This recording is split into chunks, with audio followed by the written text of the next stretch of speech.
back to Red and Blue. I'm Caitlin Huey-Burns. The race for the 2024 Republican nomination is no longer a party of one. Donald Trump has some company. Nikki Haley today declared her candidacy for president. She previously served as governor of South Carolina and in the Trump administration as the ambassador to the United Nations. Her announcement today in a video made no mention of her former boss and now competitor, though it seemed pretty clear who the 51-year-old was referring to when she said the Republican Party needs a new generation of leadership. A new generation of leadership. A new generation of leadership. Was that a direct shot?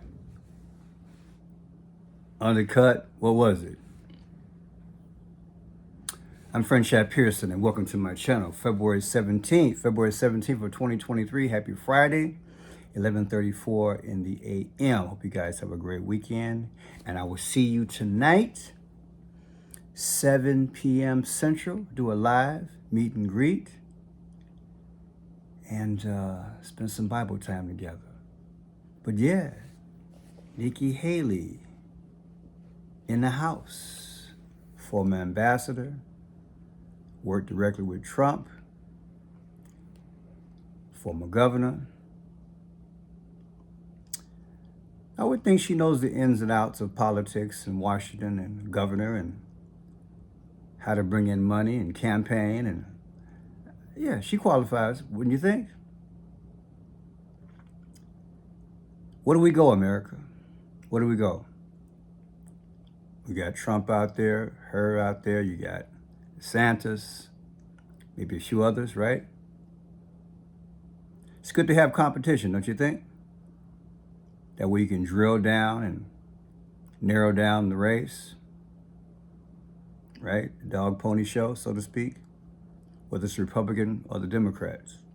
The bottom line is that we need to hear a diversity of opinions, wouldn't you think? A diversity of opinions / competition. In the light of everything that's going on in the world, we need competent, strong, efficient, effective, timely, relevant leadership that can calm these raging seas and these storms and peace be still. Does Haley have it? Who's got the mojo? Who's got it? What do you think? Who do you think is the one? Is it any of the top 4 or 5 names out there? Is it someone that we haven't considered? Do we need new leadership? Do we go back to the old recognized names? The question is, what are they bringing to the table? Many times there's a way to sell it, so to speak, to put out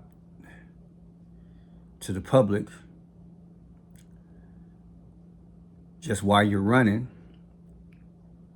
but you sell it in terms of how much money you spend. And that's one of the things I want to talk about today. How much money is spent. Most expensive ever 2020 election cost $14.4 billion.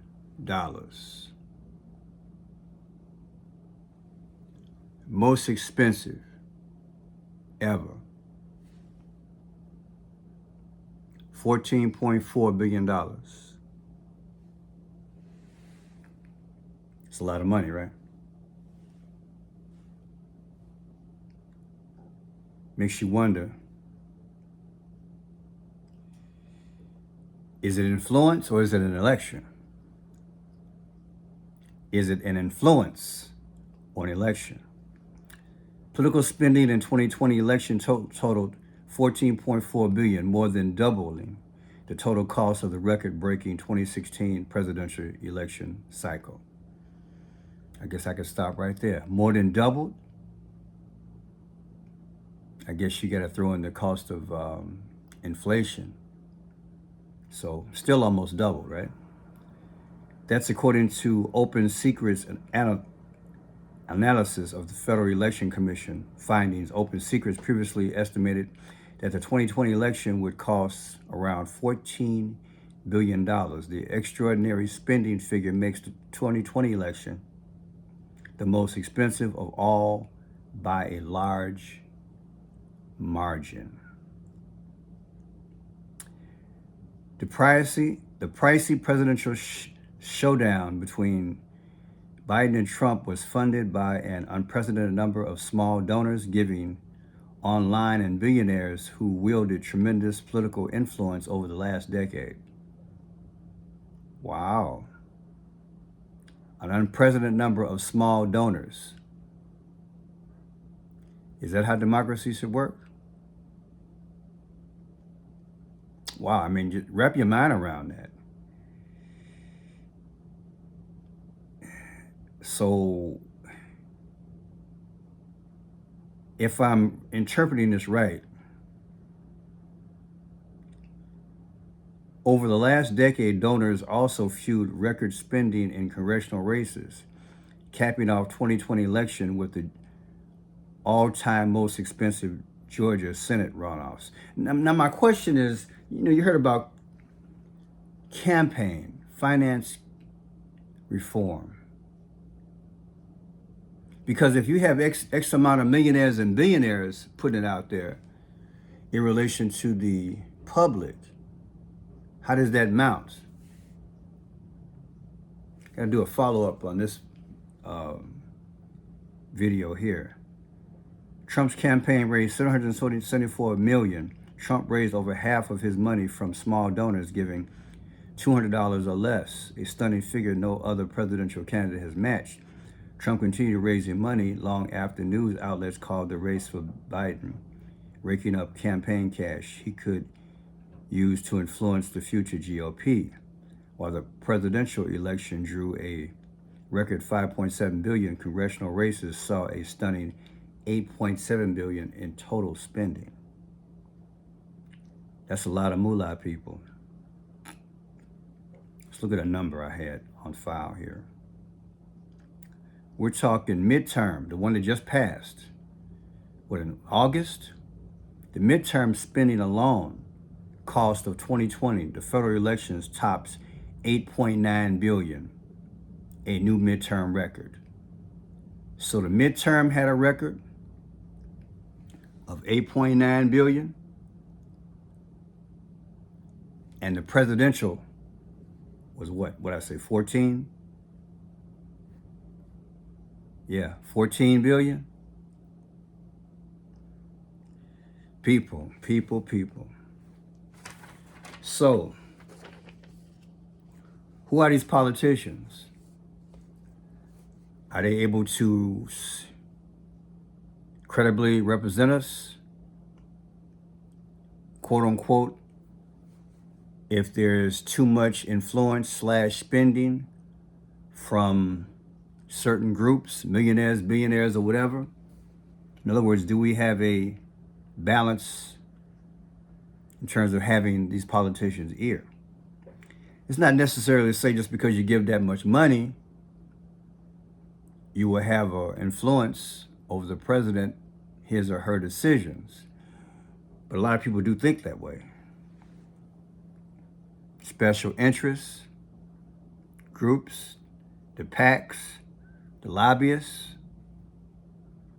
maybe all of this needs reform so there can be fairness and balance, so the least of these can be heard. What do you think? Has America changed, let's say, over the last 30 years? Been talking about campaign finance reform for a while. Are we getting it done? Do you see a change? Put in the comment section, do you see a change? And have you seen a change over the last 35, maybe 40 years? Let's say from the Reagan days all the way to now. Do you really think that the general population is being represented, or is it a small minority group of influential donors?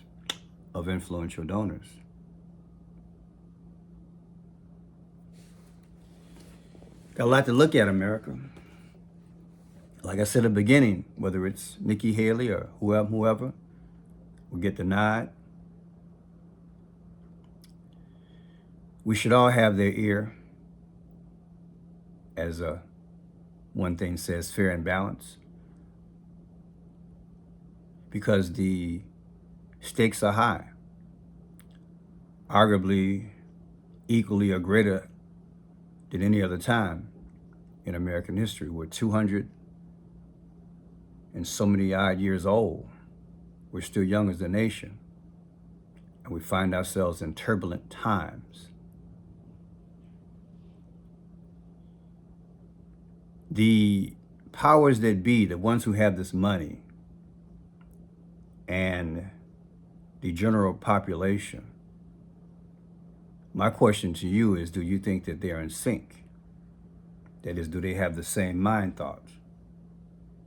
A business person, of course, is going to look out for their best interests, but I shouldn't paint it with a broad brush. They could really have our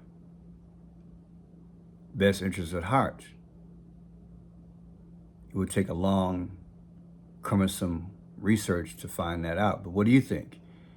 In your own hometown, your mayor, your governor, your congressman or woman, do you think when you go to these rallies and you hear them speak and then you see them go back and vote, do you think that if there's 100 things that are voted upon, do you get your share of the pie?